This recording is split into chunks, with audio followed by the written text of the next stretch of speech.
স্বাগত ডিবিসি সংবাদে আপনাদের সাথে আছি আমি রিফাত তাসনোভা। এবারে জানাবো খবরের বিস্তারিত।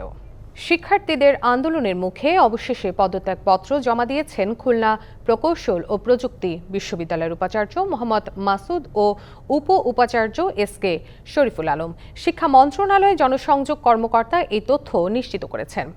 এর আগে তথ্য ও সম্প্রচার মন্ত্রণালয়ে বিজ্ঞপ্তিতে বলা হয়েছিল, কুয়েটের সংকট নিরসন এবং উপাচার্য ও উপাচার্যকে অব্যাহতি প্রদানের প্রক্রিয়া শুরু হয়েছে। এদিকে প্রায় 58 ঘণ্টা পর আমরণ অনশন ভেঙে মধ্যরাতে ক্যাম্পাসে উল্লাস করেছেন খুলনা প্রকৌশল ও প্রযুক্তি বিশ্ববিদ্যালয় কুয়েটের আন্দোলনকারীরা। রাত 1টার দিকে তাদের জুস পান করিয়ে অনশন ভাঙান বিশ্ববিদ্যালয় মঞ্জুরি কমিশনের সদস্য অধ্যাপক তানজিমউদ্দিন খান। উপাচার্য মোহাম্মদ মাসুদের পদত্যাগের এক দফা দাবিতে অনশন করছিলেন শিক্ষার্থীরা। স্বপ্ন না থাকলে কোনো কিছু অর্জন করা সম্ভব নয়। কাতার বিশ্ববিদ্যালয়ে 3-0 তত্ত্ব নিয়ে শিক্ষার্থীদের সঙ্গে মতবিনিময়ে বললেন অন্তর্বর্তী সরকারের প্রধান উপদেষ্টা ডক্টর মোহাম্মদ ইউনূস। কল্পনাকে সবচেয়ে শক্তিশালী আখ্যা দিয়ে নোবেলজয়ী ডক্টর মোহাম্মদ ইউনূস বলেন, কল্পনাপ্রবণ আর উদ্যমী তারুণ্যই বদলে দিতে পারে আগামীর বিশ্ব, যেখানে শূন্য কার্বন নিঃসরণ, শূন্য দারিদ্র্য আর শূন্য বেকারত্ব বিরাজ করবে।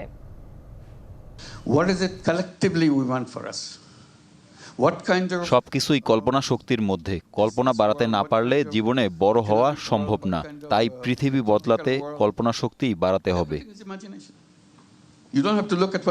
সামাজিক সুরক্ষা, বাণিজ্য সম্প্রসারণ ও কর্মসংস্থান সৃষ্টির জন্য বাংলাদেশকে $85 কোটি ঋণ দেবে বিশ্বব্যাংক।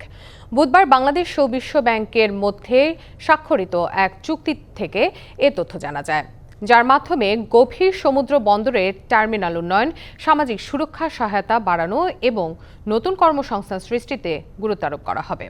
বাংলাদেশের নিযুক্ত বিশ্ব ব্যাংকের অন্তর্বর্তীকালীন কান্ট্রি ডিরেক্টর গেল মার্টিন বলেন, প্রতি বছর শ্রম বাজারে প্রবেশকারী প্রায় 20 লাখ তরুণের জন্য মানসম্পন্ন কর্মসংস্থান তৈরিতে একটি গুরুত্বপূর্ণ ভূমিকা রাখবে। টেকসই প্রবৃদ্ধির পথে টিকে থাকার জন্য যা খুব গুরুত্বপূর্ণ বলে মন্তব্য করেছেন তিনি। বলেন, এই চুক্তি বাণিজ্য ও রপ্তানি প্রতিযোগিতা বৃদ্ধি করবে। বাংলাদেশ এবং বিশ্ব ব্যাংকের পক্ষে যথাক্রমে শাহরিয়া সিদ্দিকী এবং ডক্টর গেল মার্টিন চুক্তিতে সই করেন।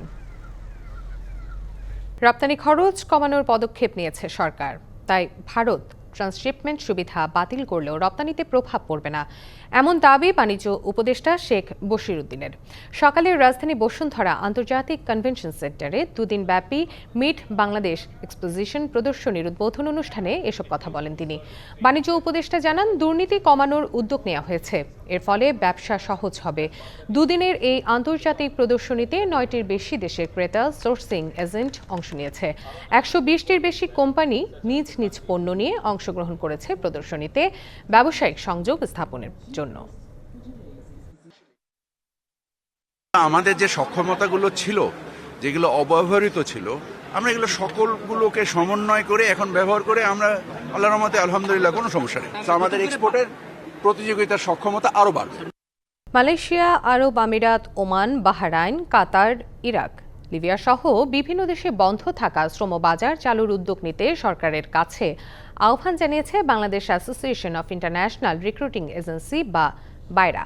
সকালে প্রবাসী কল্যাণ ভবনের সামনে অন্তর্বর্তী সরকারের কাছে মানববন্ধন ও স্মারকলিপি দেওয়ার আগে এ দাবি জানান তারা।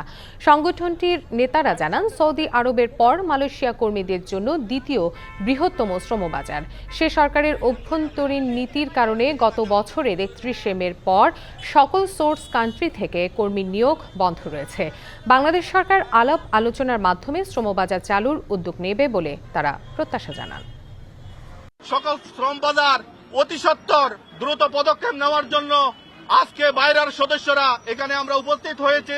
অনতিবিলম্বে যে সকল দেশগুলি বন্ধ আছে সেই সকল দেশ উন্মুক্ত করার জন্য সরকার যথাযথ পদক্ষেপ গ্রহণ করবেন। বাংলাদেশের জনশক্তি খাতকে যদি আমরা সঠিকভাবে মূল্যায়ন করতে পারি তাহলে বেকারত্ব নিরসন হবে। ডিবিসি সংবাদে এই ছিল এখনকার মতো। ডিবিসি নিউজের সংবাদগুলো পড়তে ভিজিট করুন dbcnews.tv আর ভিজিট করুন ডিবিসি নিউজের ফেসবুক পেজ এবং ইউটিউব চ্যানেলে। ডিবিসির সঙ্গে থাকুন।